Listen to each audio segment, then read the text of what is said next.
My life of crime begins when I was 10 years old. Okay, my mom was the fraudster in the family. My dad was a captain in the military, helicopter pilot in the Army, and mom was just this crazy fuck. She was off the chain on stuff. She was.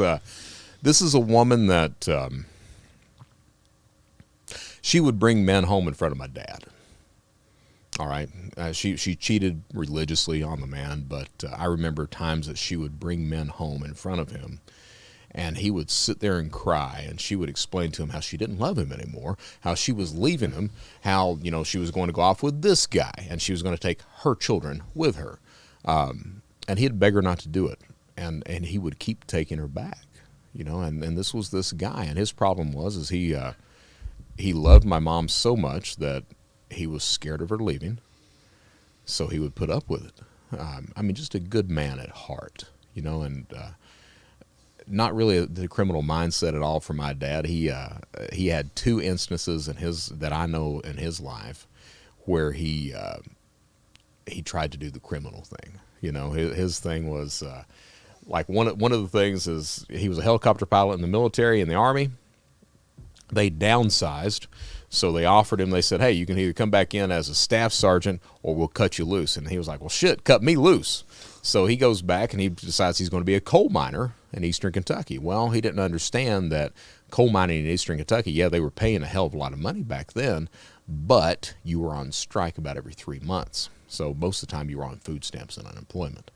So we were going broke pretty quickly, and his first real criminal idea, mom was doing all this bullshit, burning cars, faking accidents, all this other stuff. But my dad had his first idea was he said, well, shit, I can transport drugs back and forth across the Texas-Mexican border. Well, there was a guy named Tommy Allen Combs in the Hazard area. He lived in a place called Jeff, which was right down the road from Hazard. And he had served time. He was part of what was called the Cornbread Mafia. So he had served prison time. My dad knew him pretty well. So I remember my dad, we all load up, me, my sister, my mom and dad, we load up and we pay Tommy a visit. And Tommy's thing was, he knew the trade. He was connected to all those people. He had served prison time, but he hadn't snitched on anybody. So all the law enforcement of the area hated his fucking guts, but you could trust the guy. So Dad was talking to him, and Dad wanted to do this job, and Tommy was down with it and everything. And what derailed that, the sheriff in Perry County, Kentucky, his name was Pearl Couch. He calls Tommy up one day, and he's like, Tommy, we got a warrant for you, and we need you to come in. Tommy's like, I'm not coming in. You have to come down and get me. And Pearl's like, okay, we'll do that. Well, they sent a Kentucky State Police officer and a Perry County Sheriff's officer, and he kills one, puts the other one in a wheelchair for life. And 6-hour shootout ensues from there. They kill Tommy Allen, and my dad at that point decides maybe flying drugs back and forth across the border, not a good idea. So that was the first instance. The other instance, which we were in Hazard, and it gets us to Panama City. My dad was watching 60 Minutes one night, and they've got a segment on the drug trade down in Miami. Now, this is, late 70s. So they were showing the pallets of cocaine, the tables of cash and everything. So he's sitting there locked onto that shit. And after the segment, he looks over at my mom. He's like, I think I need to go down to Miami and be a police officer. And my mom's like, yes, I think you do. And the plan was he'd go down and become a Miami-Dade officer. And he'd happen upon a drug deal. He'd let them keep the drugs. He'd keep the cash. And my thing was, and I was only like 8 or 9. My thing was, won't they just shoot you? Right. He was like, oh, no, it never happened. So we get to Miami the night the Miami riots broke out. I forgot, Orlando something was a guy's name. This guy had been in a car chase. He had wrecked. The cops had drug him out of the car, literally beat him to death, then covered it up. So when all that actually came out in the news that happened, Miami exploded. We got down there that night. So, good Lord. All this shit's popping off, and that was the first problem. My dad goes to cop school day 1, comes back. He's like, oh, I think it's going to work. Day 2, he comes back. We got to leave this fucking place. So what had happened was Miami-Dade, the real cops burst in, arrest 6 of the people that were taking the classes because they had outstanding warrants. All of them evidently had the same idea that he had, right? So we were broke at that point. The way we got the money to go from Hazard to Miami, they sold everything they had. My mom had faked a slip and fall in a hospital and had sued the hospital to get some money. So they used all that and loaded up a U-Haul with what belongings they had, loaded up the kids and the dog, and we went down to Miami. Well, by the time we got to Miami, we were pretty much broke. And so they knew they didn't want to stay in Miami, so they started heading north on I-75. They get up around, the Orlando area, and they didn't know where they were going, but they remembered they had both spent spring break in Panama City. So they decided on Panama City, Florida. My dad got a job as a 7-Eleven store clerk, making $140 a week. My mom was an LPN nurse. She got a job, but she would only work long enough to see my dad off to his job, then she'd go out and cheat on him. So that was our existence right there. My mom leaves my dad. I was 10. My sister Denise was 9. Mom leaves him, and the way she left him, her grandfather had died, my great-grandfather. She tells my dad, she was like, I'm going to take the kids up to the funeral. And Dad's like, okay. Well, we didn't know she was leaving him. So she packs all of her clothes, didn't pack any of our clothes, bugs out, right? And I don't see my dad again for, I was 10. I don't see him again for 5 years. I don't have a conversation with the man for probably 20 years after that. Wow. But so we moved back to Hazard, Kentucky. We moved, my mom's parents, and they were all fucking crazy, but my mom's parents, my grandfather had his house, he had elevated the house, and then underneath the house he had built apartments that he would rent out, and we moved in one of those apartments. And my mom was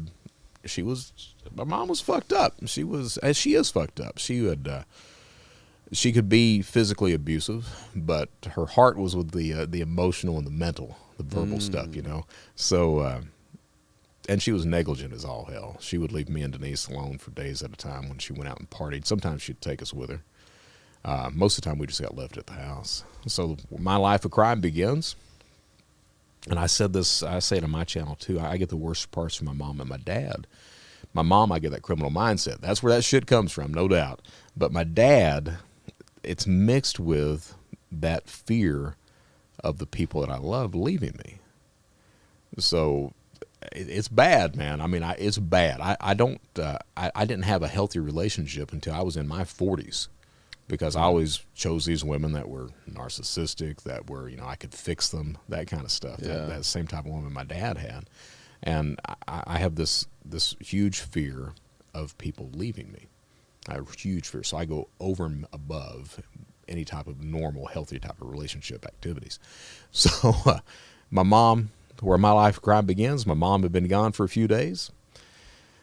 Me and Denise were at home, no food in the house. I'm the kid that used to post up at the window and look outside, see if she's coming home. Denise was the kid that just got angry, just mad all the fucking time. So, is your sister? Yeah, it's my sister, and she's a year younger than me. Mm-hmm. So we didn't have any food in the house. Denise walks in one day, and she's got this pack of pork chops in her hand, and I'm like, "Where'd you get that?" And she's like, "I stole it." And I'm like, "Show me how you did that." So she takes me over to the A&P.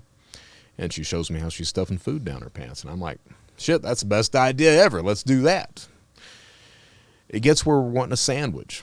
And in the shopping plaza, there was the A&P, and there were some other little shops, and there was a Kmart at the upper end of it.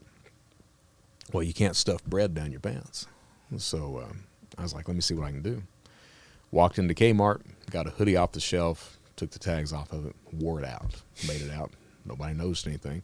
And the way you steal bread is you take the hoodie, you throw it over your shoulder when you're in the grocery store, and you stuff the loaf of bread down the sleeve of the shirt. And you just walk out with it. Nobody can see that's in there. And that's what we did. And we started using that. I started using that hoodie to steal all kinds of shit. I'd go back into Kmart, and it became like this, Maslow, a perverted form of Maslow's hierarchy of needs. You got books and games and jewelry and music and all this shit. Mom comes home, sees the Atari, sees the Intellivision, sees all this stuff that's stolen, Ask where it came from. And I'm like, oh, we found it. She's like, no, you didn't find that shit. My sister stands up and she's proud about it. She's mad about it. And she's like, we stole it. And my mom's like, show me how you did that. So she starts running us as little shoplifters. She joins us. She calls her mom to join us as well. Wow. And we become this intergenerational shoplifting ring, right? Used to take these road trips. They'd go to J.C. Penney's and steal clothes and jewelry. I'd go to the bookstore and steal books. And that's the way it worked until they got caught. We went to Bristol, Kingsport, or Bristol, whatever that is, that Tri-City area, Bristol, Kingsport, Johnson City. There was a mall called, I think, the Fort Henry Thomas Mall was what it was called. And they went into J.C. Penney's to steal clothes and jewelry. My grandmother, my mom, my sister. I went down to B. Dalton bookstores to steal a shitload of books. So we were supposed to meet back at the Blazer at like at 1 o'clock, 1:30, shit like that. So I come back, nobody's there. I'm like looking around, nobody's there. I'm waiting. It felt like I waited about 30 minutes. I'm like, some shit's going on. So I hide my stolen property underneath the Blazer because I couldn't get into it. Walk into J.C. Penney's. As I'm walking into J.C. Penney's, 2 security guards are standing in the entryway there, and I hear my name pop up on the walkie-talkie, Brett Johnson. So I stop and I'm like, Brett Johnson. They're like, yeah, is that you? I'm like, yeah. They're like, come with us. So they lead me to the security room in J.C. Penney's, and there's my grandmother and my mom huddled in a corner, holding each other, crying, talking about how they didn't mean to do it. It was a mistake. First time they've ever done it. Didn't know what was going on. We're sorry. We're sorry. My sister sitting opposite of them, not crying, just pissed the fuck off, just like I could kill you both right now. So that's where my crimes began.